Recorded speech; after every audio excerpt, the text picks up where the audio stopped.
Maiksi ang buhay at limitado ang oras. Kailangan walang aksayadong panahon at walang nasasayang na lakas ang tao. Merong nakatakda na maganap dapat sa ating mga buhay at merong panahon para dyan.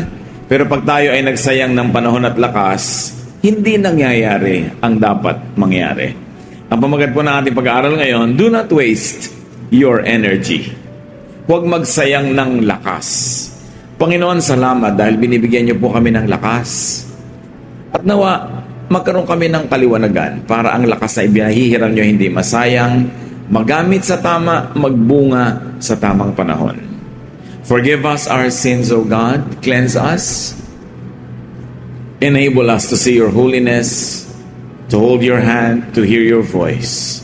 Kayo ang mangaral sa amin, Panginoon.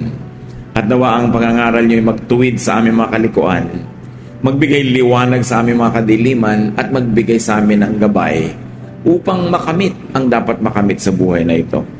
We ask you to be our speaker, O God. Ang inyong lingkod ay inyo lamang pong kasangkapan. Let your voice be heard by your people through your servant. Speak to us. We ask you to heal us, empower us, guide us. In the name of Jesus, your Son, our Lord, our teacher, our Savior and friend, we pray with thanksgiving. Amen. Do not waste your energy. Ecclesiastes 4:4-8.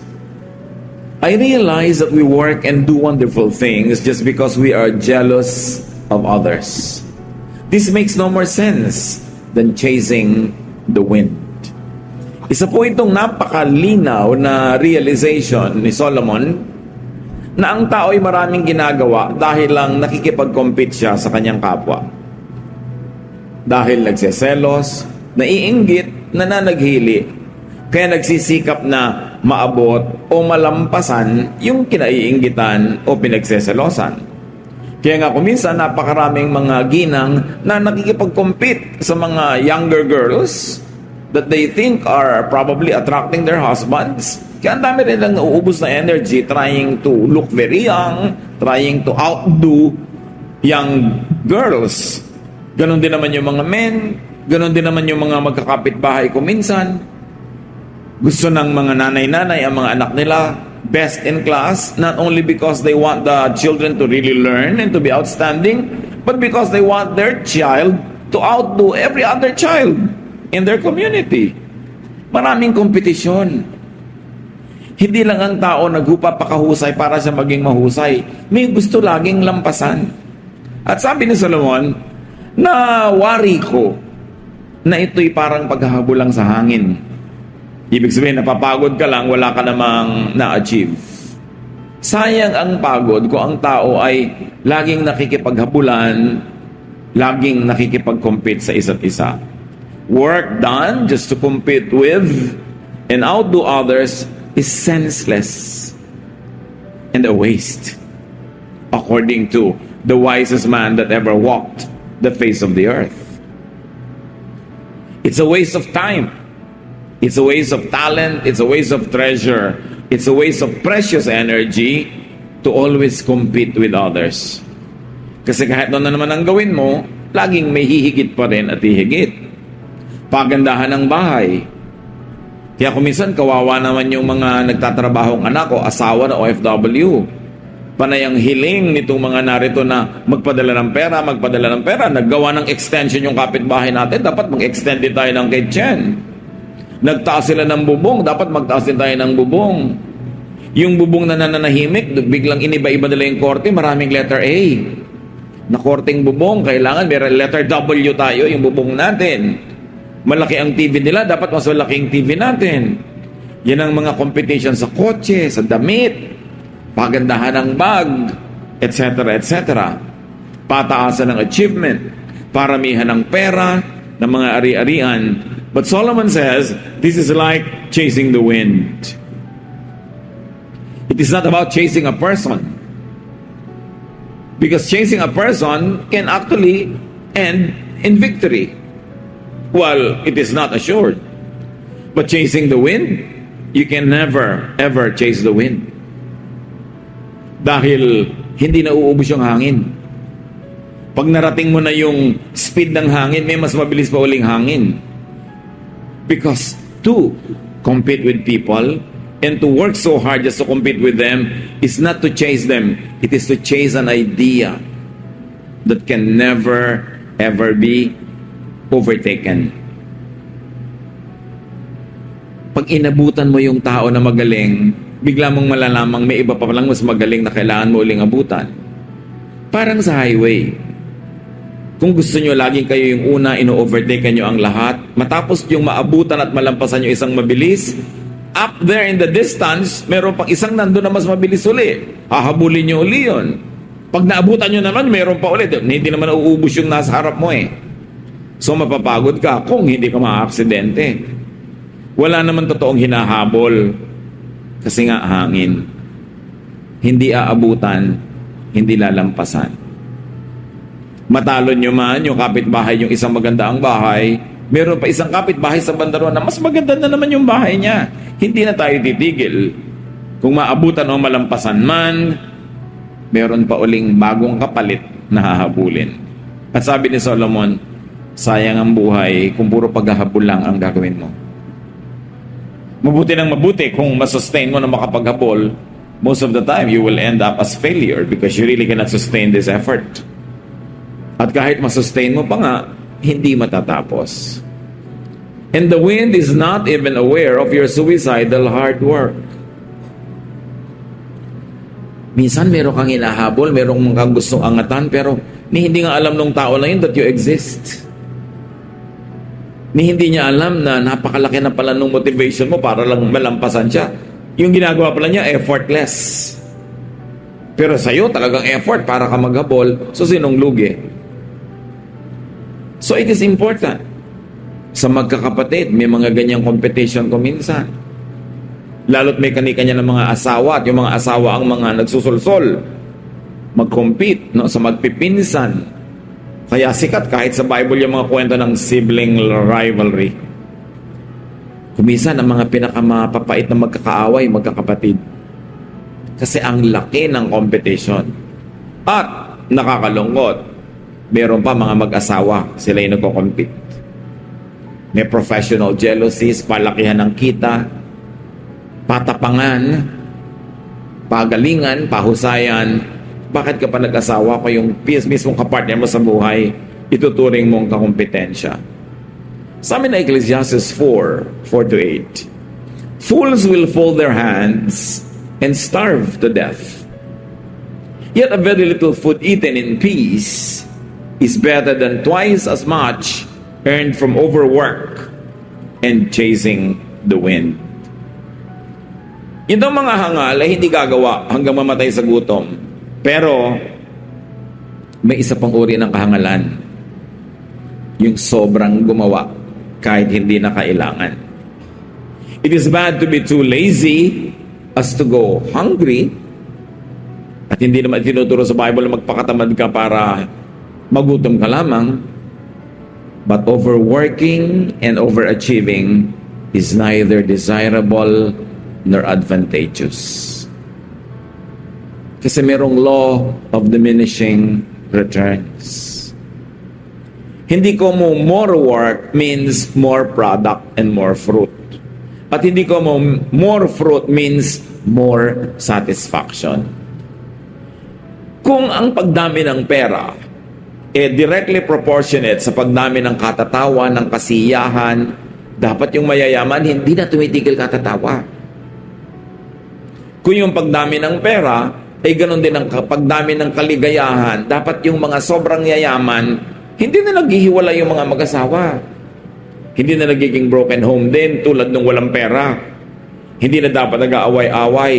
Hindi na dapat kailangan pa na magkaroon ng mga malalalim na mga depression. Kailangan pa ng psychiatrist.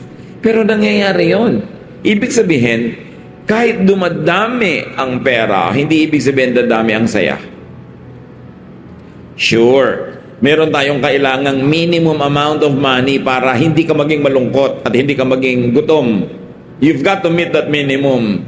But beyond that minimum, there is no guarantee that everything added would also add to your happiness. At sinabi dito sa ating binasa, Mabuti pa simpleng pagkain na hindi sobrang pinaghirapan, kesa hirap na hirap naman, doble nga ang dami, elaborate nga, pero sobra din naman ang hirap. In other words, wala nang natirang lakas para ma-enjoy yung food na yon. Naubos na sa paghahanda, sa pagpapaganda ng hain. Kaya kuminsan, ganyan yung mga nangyayari sa mga elaborate parties. Dahil gusto ng nanay, gusto ng tatay, o gusto mismo ng debutant, sobrang magarbong debut. Hirap na sila, stress na sila, pagod sa preparation. Nung dumating yung event, di nila na-enjoy. Mga puyat na, nagkakagalit pa, nag-aaway-away dahil marami sa script nila hindi nasusunod. Ganon din sa mga kasalan. Kahit anong event. At napapansin nyo ba, pag merong event, may lakaran, pag sobrang plano, madalas hindi siya fun. Kasi may script. So Solomon says, better enjoy little in an atmosphere of peace and ease than to have so much through overwork. So kung kailangan ka magkautang-utang para lang magkaroon ka ng isang gadget na latest, mabuti na yung simple na hindi ka nagkakautang, walang stress, hindi kayo nagkakaaway-away, mas tahimik ang buhay. Mas mabuti na mag-settle kayo for a simple life, that you have enough time to love, to rest, to be together. Pero meron nga kayong malaking bahay at may mga kotse, pero ang binabayaran nyo, ang dami, hindi na kayo nagkikita-kita sa paghahanap buhay. At maiinit ang mga ulo pag nagkikita-kita kayo, mag-aaway-aaway pa. So it's important to relax. It's important to know how to relax. Kailan titigil sa pagdadagdag, sa pagpapagarbo, kailan titigil? Sasabihin ko ng marami, hindi naman namin problema yan kasi wala nga kaming garbo kapos pa nga. Pero ang point, kahit napakarami o napakaliit, totoo pa rin ito. Doon sa napakaliit, meron pa din doon na sobra pa rin pagsisikap na pwede na rin mas maliit pa rin. Every budget has a corresponding lifestyle. And every type of lifestyle has a budget that goes with it. So anong klaseng lifestyle ang gusto natin sa buhay? Actually niya, ang konti-konti naman ang kailangan ng tao Marami lang tayong iniimbentong kailangan, nagmumukha tuloy kailangan nga. Dumadami ang bayarin. At pag dumadami ang pera, sabi din ni Solomon, dumadami din ang gumagastos niyan. Kaya nung araw na ikaw ay simpleng empleyado, wala namang umaasa at humihingi sa iyo masyado. Pero subukan mong maging mataas ang posisyon mo, subukan mo ang negosyo mo umunlad, o subukan mong mag-overseas work na malaki ang kita, biglang dumadami ang nakikihati. Dumadami umaasa, humihiram, humihingi. Ang ending, kulang at kulang ka pa rin. Mukha ka pang masama dahil ang akala nila, ang yaman-yaman mo na, hindi ka rin nakakapagbigay sa lahat ng humihingi. Ecclesiastes 4:4-8 at sa verse 7, once again, I saw that nothing on earth makes sense. For example, some people don't have friends or family, but they are never satisfied with what they own. And they never stop working to get more. They should ask themselves, why am I always working to have more? Who will get what I leave behind? What a senseless and miserable life. Isa pang observation ni Solomon, marami, wala namang masyado magmamana ng kanilang ipinupundar, ayaw pa rin nila tumigil. Or kahit kabaligtaran, may mga magmamana, kuminsan hanggang kaapu-apuhan, gusto nila may nakasave pa rin para sa apo, para sa anak, para sa lahat. Pero anong ibig sabihin nun? Ibig sabihin, ikaw mismo na nagsikap, hindi ka masyadong nag-enjoy sa buhay. What is Ecclesiastes saying? And when it is understood in conjunction with other teachings in the Bible that teach us to give, to share, to work hard, but now tempered and balanced by Ecclesiastes, ang sinasabi, yes, magtrabaho ka para meron ka lang kainin, para meron kayong pangangailangan, but don't overwork. Dahil hindi ka nilikha ng Diyos para lang magtrabaho. Nilikha ka ng Diyos para magkaroon ng oras na magmahal, magpahinga, Oras na kilalanin siya, paglingkuran ng Diyos. Magkaroon ka ng oras na mag-google sa paggawa ng mga gusto mong gawin sa buhay. So kailangan marunong kang tumigil at hindi sobrang magpundar din. Dahil hindi naman kung dumadami ang pundar ng tao, nagiging secure na nga siya. Hindi na uubos yung pangangailangan. Hindi inaabutan yung hinahabol. So Ecclesiastes is saying, be sensible, enjoy life. Do not work for more than what you or your own family needs. Ano mong needs? Dapat i-define yung needs. Kaya maraming mga kababayan tayo, mag-a-abroad kumisan, maghihiwalay ang mag-asawa pansamantala. Sabi niya, 2-3 years lang to, o 5. Mamaya, 15 years na sila magkahiwalay, hindi pa nila napapansin. 20 na, 25, ang tagal-tagal na. Uuwi na lang either pagkatanda-tanda na, o pagka natanggal na sa trabaho, o malungkot kung kailan patay na. At saka nakakauwi. Sa dami ng gustong masagot. Hindi talaga nauubos yung needs eh. Pero magtataka ka, at ito pinagtataka ng marami nag-a-abroad. Ang tagal-tagal na nag-a-abroad kumisan, hirap na hirap din naman sa buhay, maraming mga pagsubok, maraming mga difficulties. Pero ting-uwi din naman dito, buhay pa rin yung mga iba nilang kamag-anak na hindi naman nag-a-abroad. Kumisan nga, mas masasaya pa kayo sa kanila, mas bago pa cellphone. Hindi mo alam kung saan nila ginagawa at paano nangyayari yun. Pero pare-pareho lang.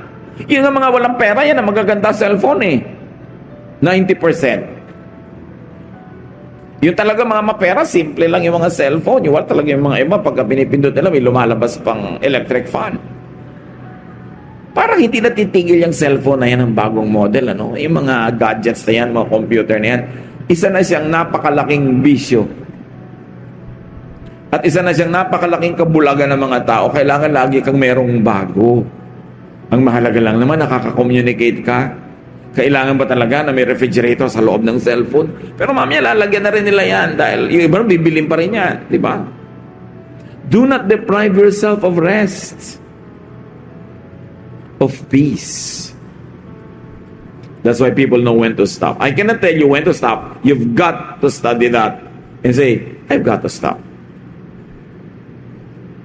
But very clearly and very simply, do not waste your energy in useless and unwinnable competitions. Just be good. That is good enough.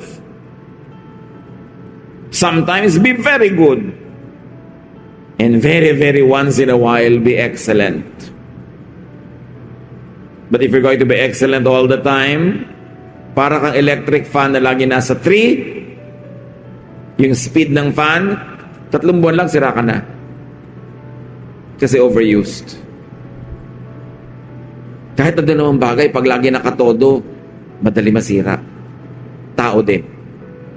Kailangan alam mo when to slow down, when to just relax. Do not waste your energy in unwinnable competitions. Don't always strive to be number 1. Maraming number 1 pero hindi pa rin naman guarantee na masaya. At sabi nga ni Jose Rizal, ang pinakamatayog na puno ang tinatamaan ng kidlat. Totoo yun.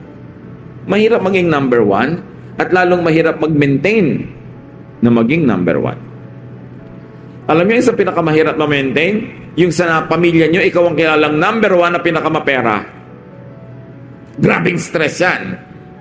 Lahat ng may sakit, lahat ng mga may party, lahat ng may pangangailangan, lahat ng may enrollment, sa'yo pupunta. Kasi nakilala kang number 1 na pinakamayaman sa pamilya. It is one area in your life where you should be silent. Yung hindi nagpo-flaunt ka agad, nagkakapera ka lang ng konti, nakikita na agad sa gadget, sa mga bag. Sabi mo kamag-anak, aha, mapera siya. Diba? Magpaplano na sila ng sari-sari mga drama, mga patibong para makuha nila yung pera mo. Ang ending lang doon, yung pera mo lilipat from your pocket to theirs. Kaya kailangan hindi ka masyado nagpapakita ng ganyan mga bagay, nakaka-stress. And do not waste your energy in overwork. Yung iba kaya bumabagsak sa buhay, meron na silang magandang negosyo, kumikita na, diversify man ang diversify. Huy, balita ko maganda yung ganong negosyo, invest na naman doon. Balita ko maganda yung ganong negosyo, invest doon. Many people have already made it very, very big in their failed fall when they over-diversify. Pag ikinalat nila yung resources nila sa napakaraming mga negosyo, hindi na naman nila kayang bantayan. Kasi meron silang mga negosyo, kung minsan umuunlad, yumayaman sila kasi binantayan nila talaga. Halimbawa, unang negosyo nila yon, nakatutok talaga sila, ginagawa nila lahat. Therefore, napaunlad nila. Akala naman nila, pag nagbukas sila ng another negosyo, mauulit ng mauulit yung success. Pero kaya mo bang tutukan talaga ang maraming negosyo? Mababantayan mo ba yung second and third negosyo mo tulad ng pagbabantay mo doon sa una? So, ang mangyayari, kakainin lang ng mga lugi ng second and third negosyo mo yung kinita mo doon sa first. That's why you should know when to stop. Hindi lahat ng karera sinasalihan. Marunong ka dapat magpigil sa sarili. Use your energy wisely. And if I may add, don't use your energy on anger. Sayang ang energy. Kung yung katabi nyo magagalitin, sikuhin nyo, sayang ang energy. Diba? Nakagalit ka? At gaano karaming electrical impulses ng katawan ng kaya mong gamitin para ka sumigaw? Para ka magalit? Gaano karaming i-waste mo na energy para ka magkimkim ng galit? Ang hirap. Sayang ang energy. Gamitin mo sa iba. Use your energy, wisely. To work only for what you need. Your need tomorrow will be met by the blessings of tomorrow. Don't hoard too much. Siyempre, maganda naman yung may konti kang hedge, may konti kang savings, may konti kang isinube, pampasecure ng konti. Pero pag sobrang dami na yan, what did you do para dumami yan? Ano ang nawala sa buhay mo para magkaroon ka ng ganong klaseng karaming inipon? Siguro marami kang inipon kasi hindi ka nag-enjoy sa buhay kahit kailan. Siguro marami kang naipon dahil marami kang pinalampas na kasiyahan. O meron ka mga nilamangan. O may mga karapat-dapat tulungan na hindi mo tinulungan. Behind a very, very, very huge amount of money is usually a crime. A crime against others or a crime against yourself. Kaya nga ang prayer, give us this day our daily bread. Can you imagine kung poproblemahin mo lang naman talaga yung today? Hindi naman napakalaking problema eh. Pero yung isip mo, 3 years from now, 10 years from now, ang bigat ng problema. Kaya sinasabi, tomorrow will worry for itself. Do not be concerned about tomorrow because God will be there. Although, position yourself nicely so that when tomorrow comes, you will be in a position to do good and to make good. Plant today so that you will harvest tomorrow. Hindi naman ibig sabihin, wala ka na ipaplant, bukas ka na magpaplant. Siyempre, gusto mong i-harvest tomorrow, ipaplant mo today. Pero, marunong ka rin dapat na mag-enjoy sa buhay. Use your energy wisely to enjoy a life of peace and ease. Anong ultimate luxury? Akala ng iba, mahal na kotse. Akala ng iba, mahal na bag. Akala ng iba, pagkalaki-laking bahay, magandang bahay. O mga alahas. The ultimate luxury in life is peace. Pagpayapa ang loob mo, relax ang mga nerves mo, ang yaman mo. Maraming mayayaman nag-uubos ng pera para ma-relax. Kailangan pa kuminsan chemical inducement, kailangan pa ng therapy para lang ma-relax. Pero kung ikaw, namumuhay ka in a lifestyle that is generally relaxed because you don't chase after the wind and you have godly contentment, then daig mo pang mayaman. Wala na yatang iinam pa na ma-enjoy sa buhay, kundi yung kapanatagan, kapayapaan ng loob. Kaya sabi, mabuti pa yung meal, a simple meal of vegetables where there's happiness in the family, rather than a complex, luxurious meal of meats where there is trouble and strife. So live your life so that you have enough time to love. There should be correct contentment. Meron namang wrong contentment na walang-wala ka na, dapat ka naman nervyos, contented ka pa. Hindi rin naman tama yun kasi usually, mga nagmamahal sa buhay at kamag-anak mo ang magwo-worry for you. May mga kamag-anak ba kayo na sobrang relax sa buhay? Pero pag may sakit sa inyo pupunta, hihingi ng pampagamot. Pag namatay sa inyo magpapalibing. Diba? Relax na relax tong kapatid mo. Pagka-enrollment, sa'yo pala hihingi ng pang-enroll ng mga anak niya. That's the kind of contentment we're talking about. But contentment is after having done what you should do, you know when to relax, you know when to stop, and you know how to limit your appetites, that you could be contented with the correct fruit of your correct labor, then you will have peace in life. And what's important is, you don't waste your energy on needless competition so that you have time for spirituality. Totoo, maiksi ang buhay. Pero hindi lang tayo nabubuhay para sa mundong ito. Meron pang ibang dahilan. Meron pang afterlife. Meron pang eternity. At dapat yung eternal life natin mag-benefit from the way we live our lives today. But if you spend your life only on trying to get and get and get, forgetting eternal things, things of eternal value, prayer, meditation, the development of your spirit, developing a closer knowledge of God, to be more and more like Jesus, yan kailangan may time para dyan. But if you're too busy trying to amass, trying to get, usually yun ang una nagsasuffer. Nawawala ng oras para doon, lumalayo ang loob sa Diyos, gumugulo ang buhay, para ano ang lahat ng mga yan. Ang energy, pahiram ng Diyos. Lahat ng bagay na ipinapahiram natin sa atin ng Diyos, inaasahan niya na maibabalik natin sa Kanya ng may bunga. Tayo ay malaking investment ng Diyos. And as we in all the stories, even that Jesus told, God expects to gather fruits when He plants. God expects to earn from His investments. So yung binibigay niya sa ating energy, ano ang madadala natin sa paanan ng Diyos? A life that is more spiritually growing. But it cannot happen if you don't give it time. Pagbulay-bulayan natin kung anong kahulugan ng mga ito sa ating buhay.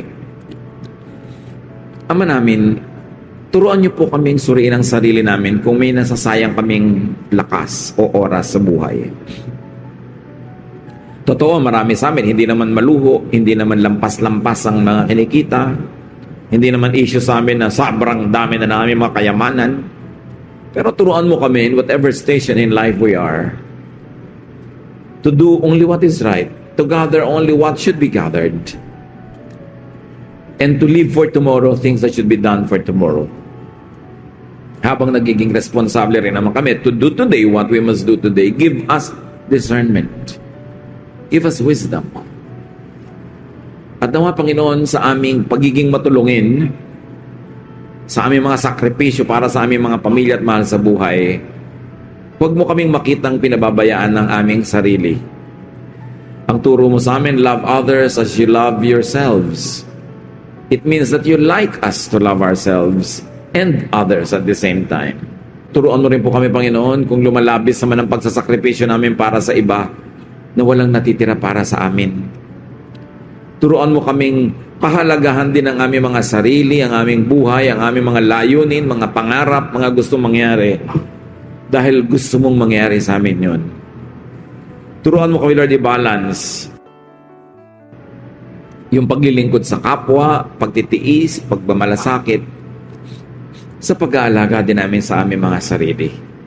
At nawa sa isang balanced life, kami ay aming mabigyan ng papuri, mapwesto kami in a stable spiritual platform where we can grow, where we can understand you more, where we can enjoy this life that you have given us, and where we can prepare also, O Lord, for eternity. Nawa, Turuan mo kami mag-analyze kung paano namin inuubos ang aming mga 24 hours every day. Ang lakas sa aming katawan, ang aming isip, aming creativity, aming mga energies para lahat magugol doon sa kapakipakinabang at mabuti. Pagbulay-bulayan natin mga kapatid kung anong